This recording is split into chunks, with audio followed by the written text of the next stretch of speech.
Es una partícula redondeada que mide de entre 100 a 150 nanómetros. Esto quiere decir que es una partícula extremadamente pequeña, dado que se ha tenido que crear una unidad de medida para medir a los virus, porque son partículas extremadamente pequeñas que obviamente no podemos verlas a simple vista, sino con un microscopio especializado. Ahora, esta proyección redonda cuenta con salientes en todo el contorno y alrededor de toda la partícula.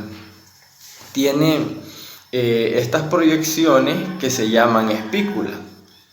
Estas miden lo que es de entre 20 a 40 nanómetros, la misma unidad de medida antes mencionada. Y pues estas se encuentran en una envoltura especial que mide, en la envoltura de la partícula que es este virus, mide de 80 a 140 nanómetros.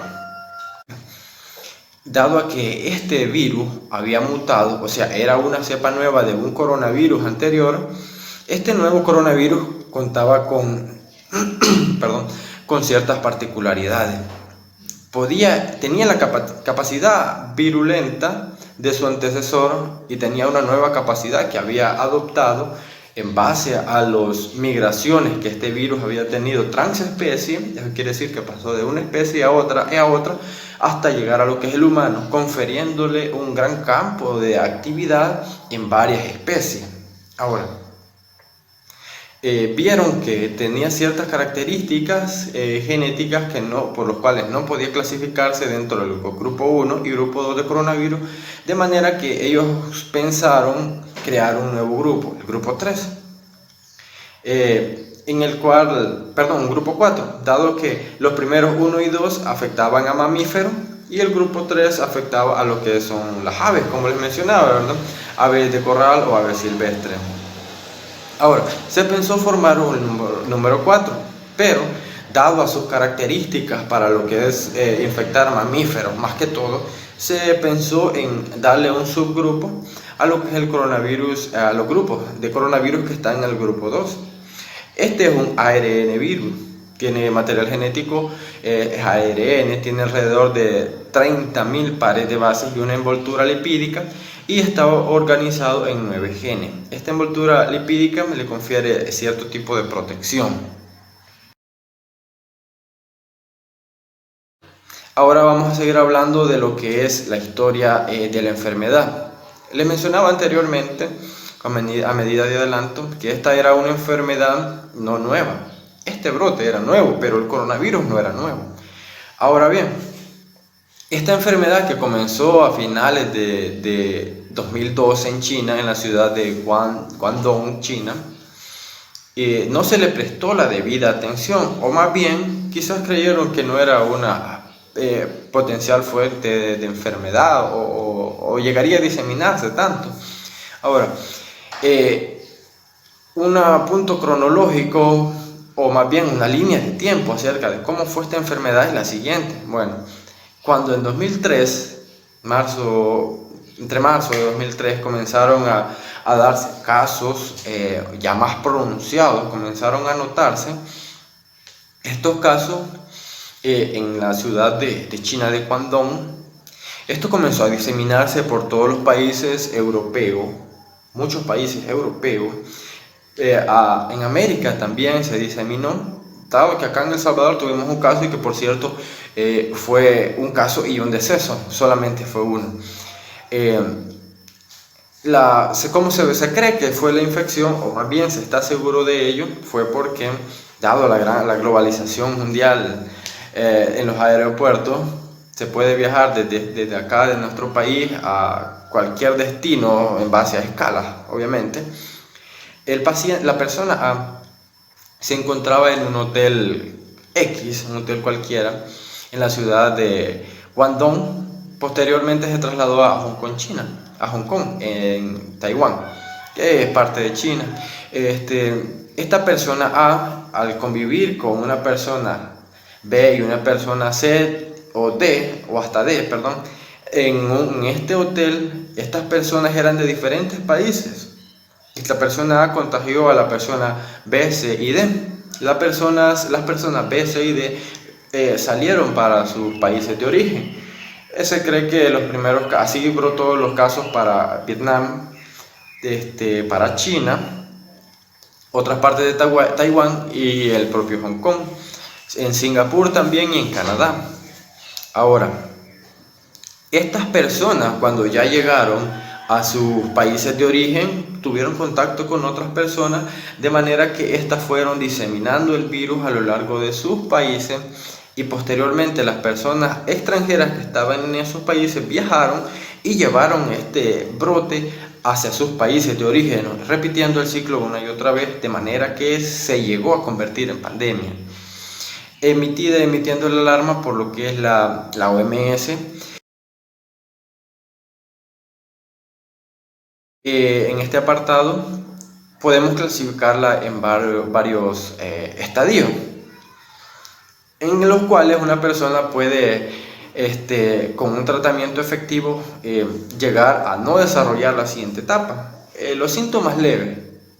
Bueno, primero que todo, los síntomas leves presentaba lo que son en los primeros días, obviamente, de lo que es la enfermedad. Presentaba tos, presentaba fiebre, presentaba diarrea, también tenía un exantema, había leve disnea, una dificultad para respirar muy poca, y había cefalea también.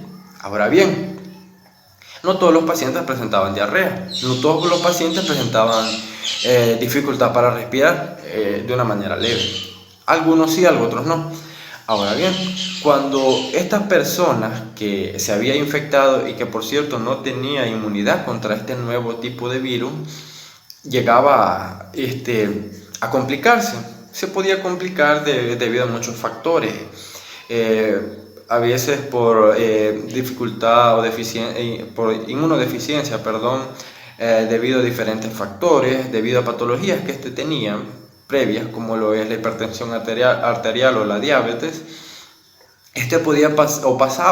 Lamentablemente pasaba lo que son los siguientes estadios, como lo es el estadio moderado, en el cual presenta los mismos síntomas anteriores, solo que hoy ya lleva lo que es agregado la disnea, un poco mayor. Ya comienza a presentar lo que es la hipoxia, lo cual se refiere a poco contenido de oxígeno a lo que es en los tejidos. Ya presentaba cefaleas un poco más fuerte y comenzaba a desarrollarse lo que es la neumonía por medio de los infiltrados. Ahora, posteriormente seguía el siguiente estadio, que era el estadio grave, que era el último y que es el más severo. Aparecía lo que es neumonía debido a los infiltrados en uno o ambos pulmones, puede ser unilateral o bilateral. Esto se supo en base a lo que son las disecciones anteriores de los pulmones. Había una hipoxia grave, de la cual había necesidad de intubarlo, y había compromiso sistémico, quiere decir que afectaba a lo que es distintos órganos en sus circundantes a lo que es los pulmones. Podían ser sistema digestivo, lo que son los riñones y también el hígado. Continuando, hablamos de lo que es la epidemiología y la distribución.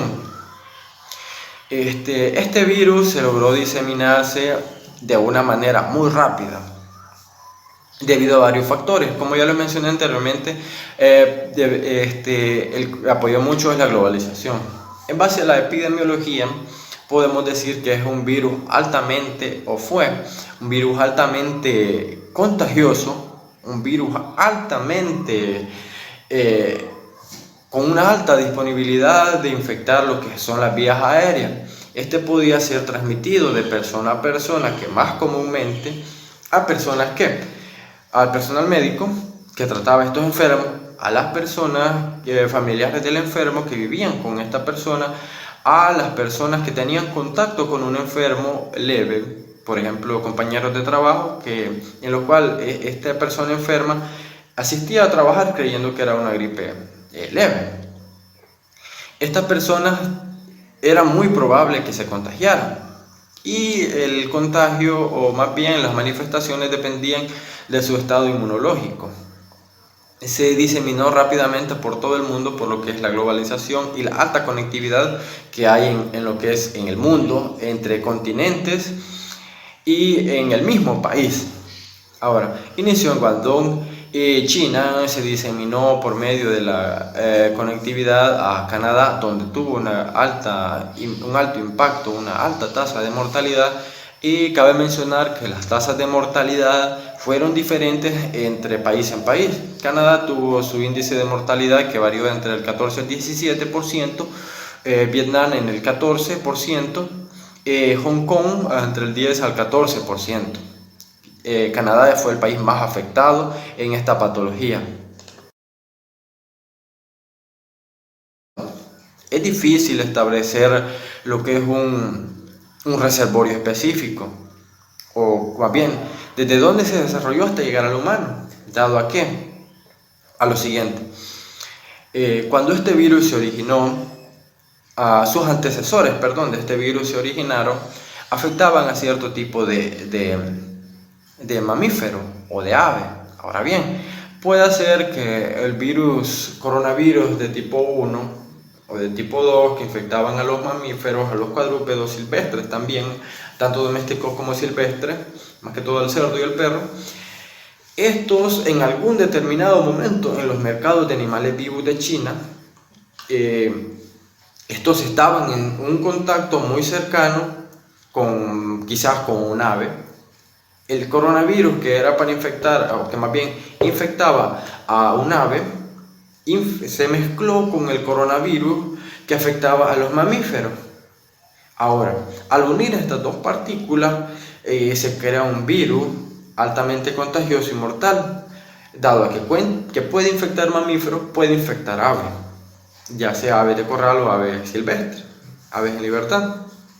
Ahora bien, las personas que tenían contacto con estos animales en Guangdong, China, y en cualquiera de los mercados de China, dado que es muy común encontrar estos mercados de animales vivos, estas personas entran en contacto con esta nueva cepa de este virus, que cuenta con una gran índice o gran pasado de infección transespecie, dado que se creía que había infectado principalmente a un perro mapache o a una civeta, pero en realidad luego se descubrió que no, sino que era una mezcla de todo. Era una mezcla de todos estos virus y eso le confirió una gran virulencia. Y cuando una persona entró en contacto con estos animales, ahora el virus ya tiene un nuevo campo de acción, que son los seres humanos. Trae una gran capacidad virulenta para afectar lo que es a los humanos. Ahora bien, el periodo de incubación que esta nueva cepa tenía era entre los 2 a los 10 días. En algunos podía oscilar entre los 10 y los 16 días. El periodo de transmisibilidad de este virus es un poco variado, como todos los virus. Al principio, cuando se da lo que es la entrada de este virus al hospedero, que en este caso es el humano, la carga viral es poca, no se ha multiplicado de una manera tan grande para poder infectar a otras personas o poder volverse contagioso y llegar a otras personas. Ahora bien, esta carga viral es poca, comienza a lo que es a multiplicarse, dado que este es un parásito intracelular obligado, o sea que necesita lo que es el material genético de su huésped para reproducirse. Posteriormente, a los 6 días de lo que es esta infección viral, la carga viral ha aumentado, entonces ya comienza a ser contagioso. El pico de contagio máximo ronda entre lo que es los día 10 a día 13. Algunas literaturas mencionan que desde el día 9 hasta el día 13. Esto significa que cuando la fiebre está en su pico máximo, está la carga viral máxima y es altamente contagioso. Puede infectar a un gran número de personas con un simple contacto con el enfermo. Y posterior a esto, a las 4 semanas inclusive, mencionan una literatura después del pico máximo de lo que es la fiebre, la carga viral comienza a descender dado a las respuestas inmunitarias de lo que es el hospedero, que posteriormente más adelante se van a mencionar. Esta comienza a bajar y con ello comienza a bajar lo que son su contagiosidad.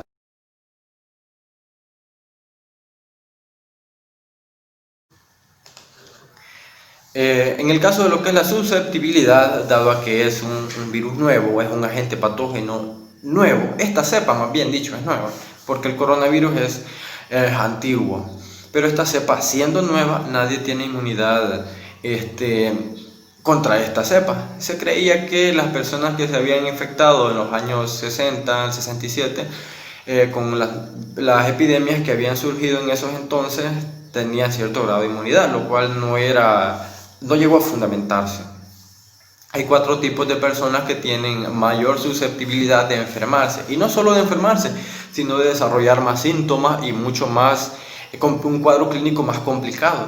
Primero que todo, las personas inmunodeprimidas. Como sabemos, no cuentan con la capacidad inmunógena para defenderse de un tipo X de agresión, y ahora ya no digamos un virus con semejante virulencia. Los enfermos del VIH principalmente. Estos son presas fáciles de cualquier patología, ya sea viral, bacteriana, parásito u hongo. Las personas que tienen tratamiento inmunosupresor también, dado que tienen su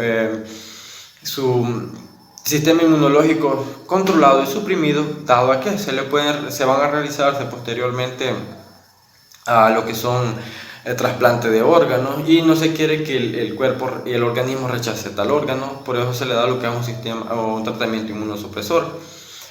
También lo que son patologías de riesgo. Estas patologías las vamos a mencionar un poquito más adelante. Lo que son el personal de salud, como son médicos, lo que son enfermeras, enfermeros, los vigilantes, el personal administrativo, tiene un alto índice de contagio, o más bien es más susceptible a que pueda ser infectado por esta patología, dado que obviamente ellos están en contacto estaban más bien dicho en contacto a diario con lo que es estos enfermos del SARS. Las personas, el personal de la UCI también, entre los cuales también se encuentran anestesiólogos, laboratoristas. Estas personas tienen un alto grado de susceptibilidad para contagiarse. También los trabajadores. Hay muchas empresas que, debido a la naturaleza de su giro, a la naturaleza de su razón social de trabajar, a lo que ellos producen, tienen que seguir trabajando. Llámese lo que son el sector agrícola, también los policías, el ejército, personal que tiene que mantenerse trabajando, que se consideran indispensables. Estas personas son más propensas o son más susceptibles a enfermarse, dado a que ellos entran en contacto con muchas personas que ni siquiera conocen, ni siquiera saben si tienen o no el virus. Las personas con patologías previas. En sí, estas personas no es que sean más susceptibles a contagiarse que otros, sino que son más susceptibles a presentar cuadros clínicos más graves. Entre ellas, los más comunes que encontramos aún en nuestro medio son los diabéticos, los hipertensos, los obesos, las personas que tienen obesidad mórbida, y cualquier otro tipo de patología, también llámese insuficiencia renal, o que también ya tenga un cuadro de neumonía, o cualquier tipo de infección en la vía respiratoria baja. Mi nombre es Jason Luciano Sánchez y voy a continuar con el seminario. Para continuar, seguiré hablando sobre la patogenia, como lo podrán ver en la diapositiva. Seguiré hablando sobre el tropismo viral, receptores celulares, y poco a poco pues iremos desenvolviendo este tema. En cuanto a la patogenia, pues podemos decir de que el SARS-CoV no solamente fue aislado del pulmón e intestino, sino también del hígado, de riñones, glándulas sudoríparas, paratiroideas, pituitaria, etc. Y con eso podemos decir de que esta es una enfermedad generalizada sistémica. Principalmente el daño es pulmonar. Más adelante vamos a ver por qué. Tenemos de que este virus, ¿verdad?, funciona a través de receptores celulares que actúan, ¿verdad?, en lo que son las células blanco. aquí podemos encontrar lo que es la enzima convertidora a la angiotensina 2. Tenemos de que esta enzima convertidora a la angiotensina 2 funciona. Bueno, antes de mencionar cuál es su función, cabe recalcar de que este no puede funcionar por sí solo, ¿verdad? Este necesita de una enzima proteolítica como lo es la L-catepsina para poder actuar. Sin esto, pues obviamente su efecto es inhibido, y es por eso de que a veces, ¿verdad?, se logra ver de que el virus no tiene, como quien dice, mayor acción. La enzima convertidora de la angiotensina 2 se encuentra en la luz traqueobronquial y alveolar. Es por eso que tenemos de que su mayor acción es a nivel pulmonar. Antes de mencionar la relación entre el virus SARS-CoV y la enzima convertidora de la angiotensina 2, cabe recalcar de que la enzima convertidora de la angiotensina 2 por sí sola tiene como función inhibir el mecanismo de renina-angiotensina e inhibir la producción de la angiotensina 2. Una vez este entra, ¿verdad?, en relación con lo que es el virus, tenemos de que existe una inhibición parcial, superficial de esta enzima, y es por eso que tenemos un daño pulmonar. En el área clínica, pues actualmente, ¿verdad?, estamos viendo una pandemia. En el área clínica podemos ver de que los casos severos o ya más avanzados tienden a tener daño en esta zona, ¿verdad?, donde necesitan ya de ventilación artificial, y en el caso de no poder controlarlo, pues obviamente sigue lo que es la muerte. Luego de la patogenia estaré hablando sobre lo que es el efecto citopático viral y el rol de las proteínas virales. Es muy probable de que el efecto citopático viral contribuya a la patogénesis, como sugiere la presencia de células multinucleadas en los pulmones, ¿verdad? Entonces vamos a hablar acerca del rol de esas proteínas, donde encontramos lo que son las proteínas de la replicasa, que lo van a ver en la diapositiva, en las proteínas estructurales y accesorias. En las proteínas de la replicasa, de este podemos decir de que tienden a actuar o ¿cómo puedo decir? Tienen mecanismo, uno, de replicación viral, pero también de señalización y en lo que es en la genética del virus. En el caso de las proteínas estructurales, aparte de conformar la estructura del virión, tenemos de que estos tienen un mecanismo especial en lo que es el ambiente intracelular del virus, a diferencia del anterior. Y también tienen que ver con lo que es el mecanismo de señalización y replicación viral. En el último tipo de proteína, que es la accesoria, pues tenemos de que en este caso no tiene nada que ver, no tiene ninguna función en cuanto a la replicación viral. Solamente hay algunos hallazgos, ¿verdad?, actuales, donde se dice de que esta proteína como que tiende a inhibir o disminuir la replicación del virus SARS, pero es algo que no ha sido tratado en el ser humano, sino fue experimentos en ratones. Así que no es del todo cierto. Luego, pues vamos a hablar acerca de la inmunidad, de la respuesta inmune, ¿verdad? Tenemos de que la respuesta inmune participa a través de mecanismos indirectos de lesión mediada por anticuerpos y linfocitos T. En el caso de los anticuerpos, pues aquí tenemos autoanticuerpos, ¿verdad? Esto es como que prácticamente estos actúan contra el epitelio y el endotelio pulmonar, causando lesiones citotóxicas, y es por eso que nosotros podemos ver la gravedad, ¿verdad? La mayoría de receptores celulares, la mayoría de mecanismos que ocurren van siempre contra el tejido pulmonar, y es por eso que como quien dice, el daño más grave es a nivel pulmonar, aunque no cabe destacar que es sistémico, porque más adelante vamos a ver que la mayoría de signos y síntomas tienden a distribuirse en casi en todo el cuerpo. Poco a poco vamos a ir desenvolviendo el tema y hablando un poco más. Luego decimos de que los linfocitos T citotóxicos contribuyen al daño en el tejido pulmonar.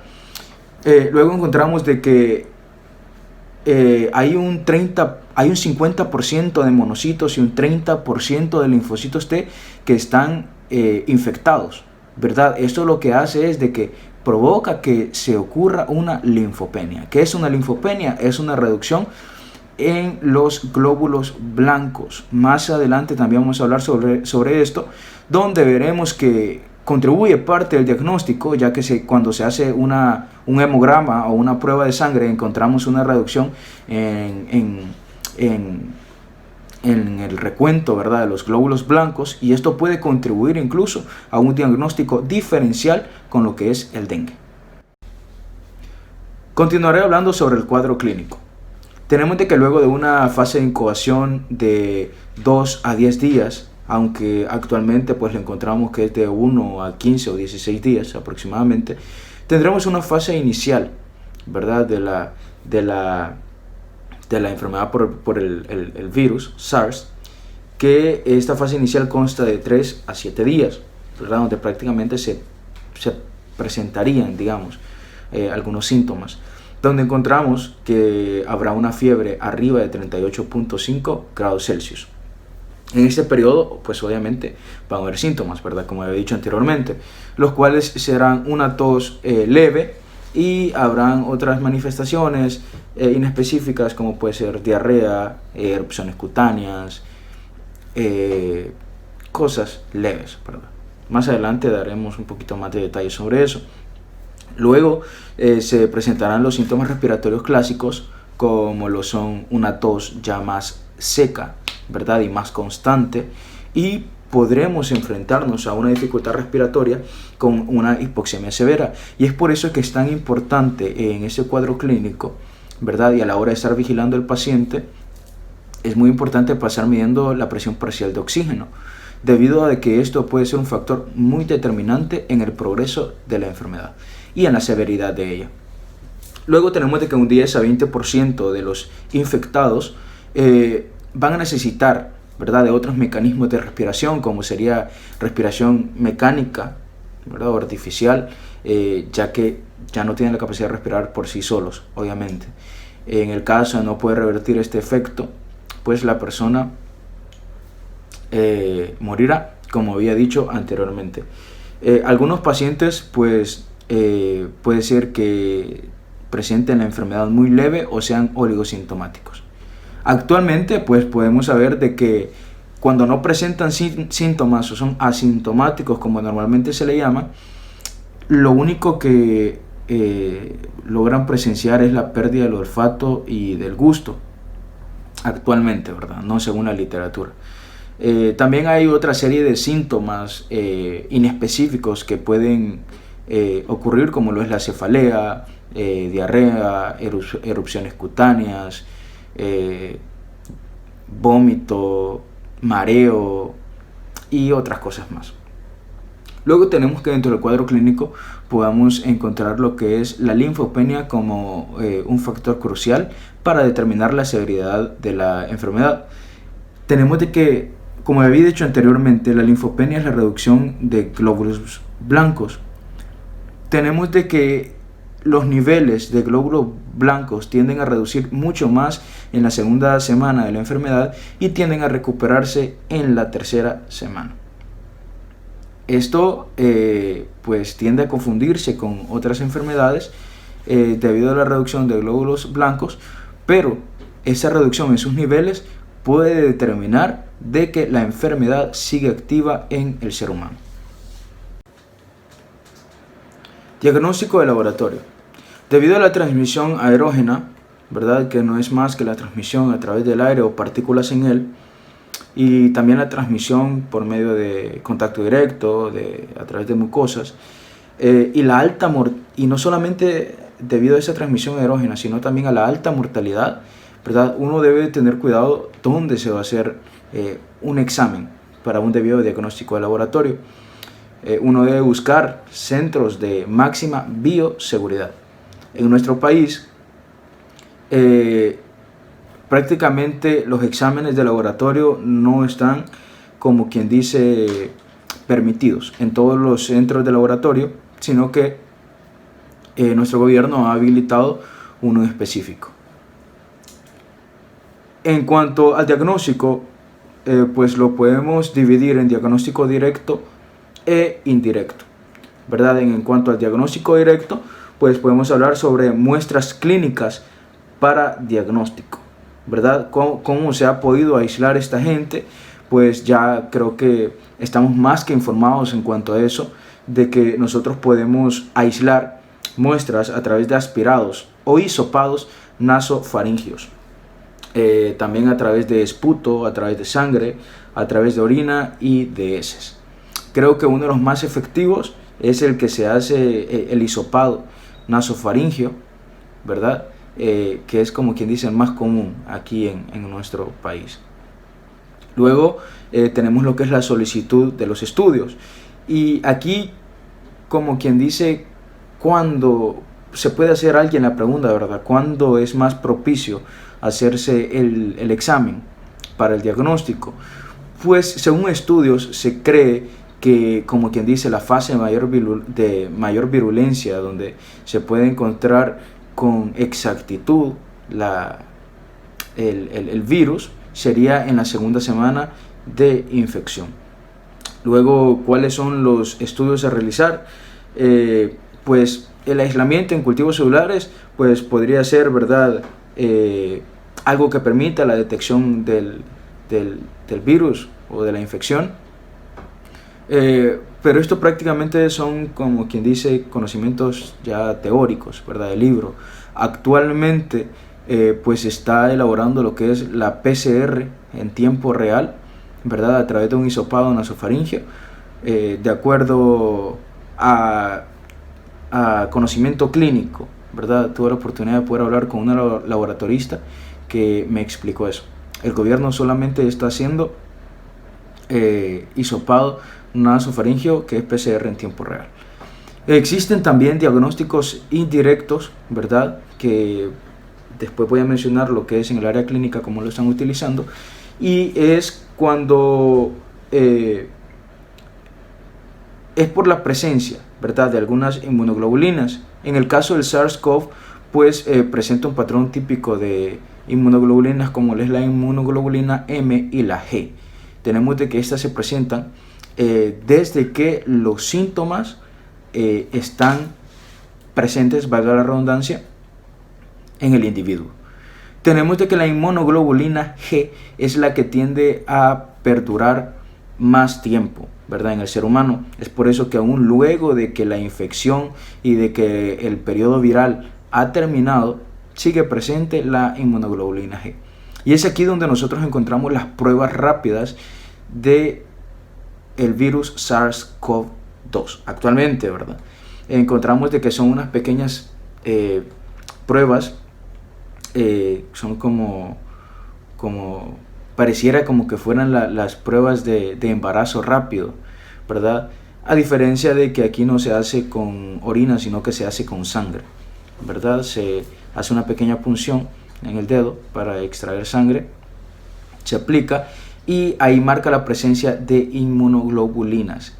Debido a que la inmunoglobulina G tiende a prolongarse por más tiempo en el individuo, tenemos de que, como quien dice, la presencia de la inmunoglobulina M es crucial de que el virus está presente en la persona.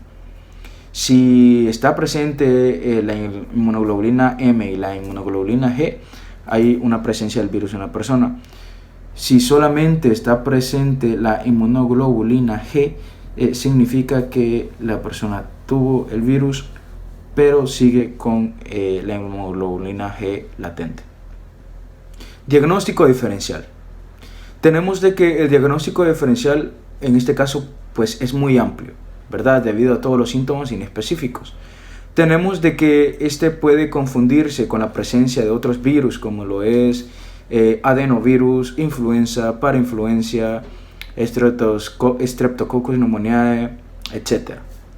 ¿Verdad? Y es por eso que esta enfermedad pues puede confundirse con lo que es una gripe normal, ¿verdad?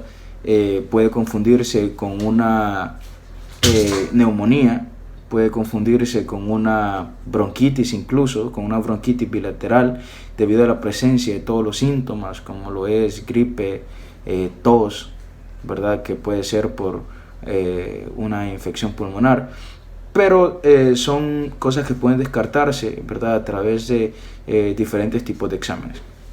Además, como he venido mencionando anteriormente, ese también puede confundirse con lo que es el dengue, debido al recuento de glóbulos blancos, que también tiende a disminuir con un dengue clásico, ¿verdad? Entonces, y así sucesivamente existen más enfermedades con las que se puede confundir, y esto ha traído una gran alarma a toda la población, debido a que, digamos, actualmente nos hemos enfrentado ante un cambio climático que produce en las personas gripe, tos, algún proceso viral, ¿verdad? Quizás no de tanta mortalidad como lo es el coronavirus.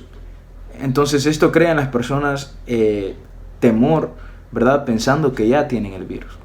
Entonces, antes de dar un diagnóstico casero, ¿verdad?, podría llamarse de esa manera, debemos recurrir a autoridades, a profesionales de la salud y realizar todos los exámenes adecuados como para poder descartar cualquier enfermedad concomitante o algún diagnóstico diferencial.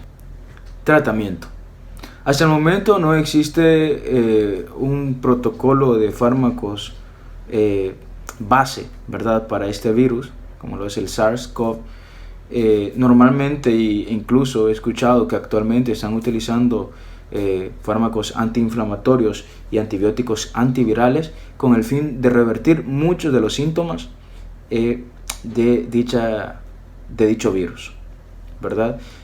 También actualmente lo que han hecho mucho es reforzar el sistema inmune a través de vitaminas, vitamina C, a través de zinc y otras cosas más. Pues el tratamiento, claro, como lo dije anteriormente, no está. Lo más recomendable es visitar personal médico profesional de la salud a fin de que ellos pues logren tratar progresivamente los síntomas de la enfermedad y poder reducir el riesgo de mortalidad. Complicaciones. Las manifestaciones clínicas, la gravedad y la evolución de este síndrome respiratorio agudo varían mucho, y eso parece depender de factores inmunitarios. No solamente de eso, sino que también depende de enfermedades concomitantes, ¿verdad? Actualmente nos hemos enfrentado a una alta tasa de mortalidad en el caso de personas con una enfermedad concomitante, como lo puede ser una insuficiencia renal, diabetes y otros casos más. La imagen que podrán apreciar en la diapositiva, pues pueden ver, ¿verdad?, en el caso de una enfermedad concomitante como lo es la diabetes. Una complicación no solamente se puede generar como un factor natural, sino también como un descuido ante una enfermedad concomitante. Si una persona tiene insuficiencia renal o tiene diabetes, como está descrito ahí en la imagen, pero está bien controlado, con sus niveles de azúcar en sangre normales, ¿verdad?, está tomando su tratamiento debidamente, pues obviamente, si logra infectarse del virus, no será mucho la mortalidad a la que se va a enfrentar. A diferencia de una persona que no se cuida bien, una persona que no toma su medicamento como es debido, una persona que tiene un estilo de vida que no beneficia su enfermedad como es la diabetes, ¿verdad? Ese tipo de personas debe tener dieta, ejercicio a diario, etcétera. Pues obviamente la tasa de mortalidad al enfrentarse al virus del SARS-CoV, su tasa de mortalidad aumenta. Entonces esto no solamente es por efectos naturales, sino también por el cuidado de las personas ante enfermedades concomitantes. Tenemos de que las complicaciones por este virus aumentan mucho más debido a la edad. Tenemos de que hay un porcentaje de infección mucho mayor cuando las personas superan los 50 o 60 años de edad aproximadamente. Además, podemos decir de que en el caso de no cuidar los síntomas que se presenten ante esta infección, por ejemplo, si una persona presenta disnea, ¿verdad?, y no se trata, no se cuida, no acude al sistema médico, pues esto puede progresar y puede crear una dificultad respiratoria severa ocupando luego de ventilación mecánica. Esta enfermedad prácticamente y actualmente se está tratando por síntomas que se presentan, ¿verdad? Solamente es una reducción y una manera de inhibir los síntomas.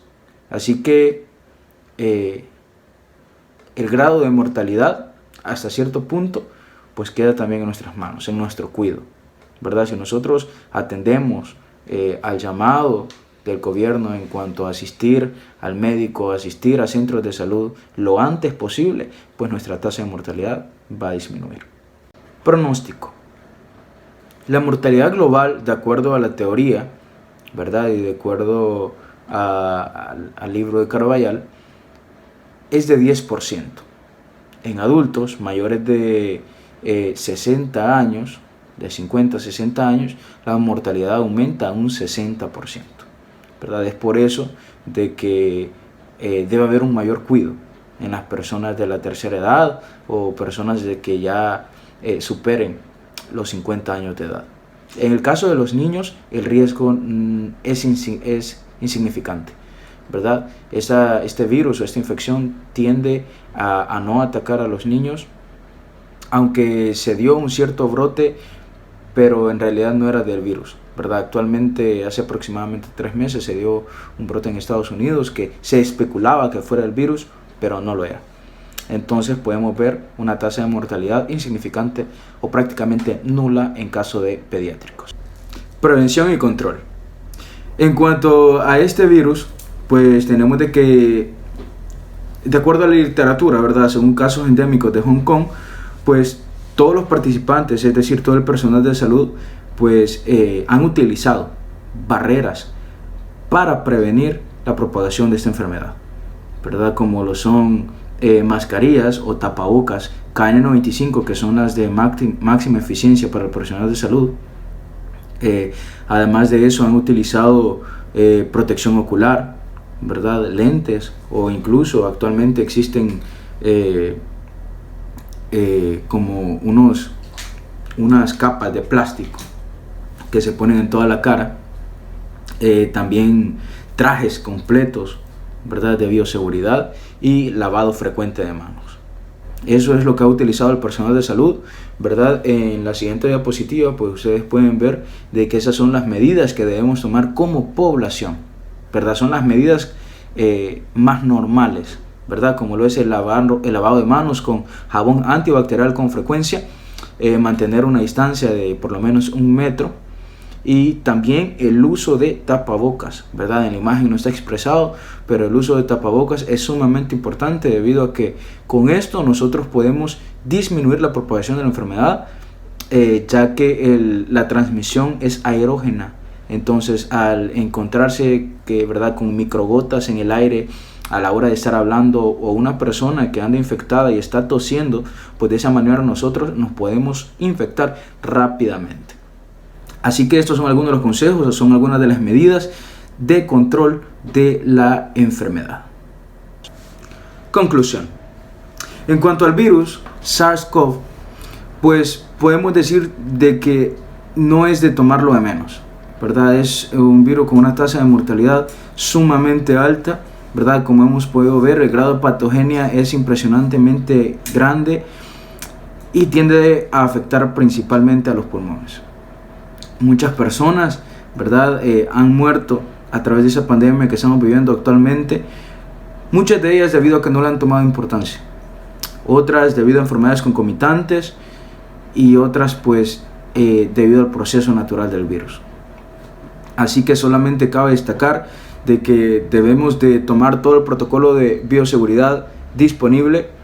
Debemos de tomar todas las medidas de prevención y de control de la enfermedad, como es el uso de tapabocas, el uso de protector facial, el lavado constante de manos, y recalcar que esta enfermedad pues quizás actualmente se ha controlado un poco, pero no implica que no pueda haber un rebrote de este virus. Así que creo que solamente esto sería, ¿verdad? El contenido del virus SARS-CoV. Ha sido un gusto poder explicarles un poco de lo que nosotros estamos enfrentando, de la pandemia en la que estamos, y pues espero que haya servido de mucha información para todos ustedes. Pasen buen día.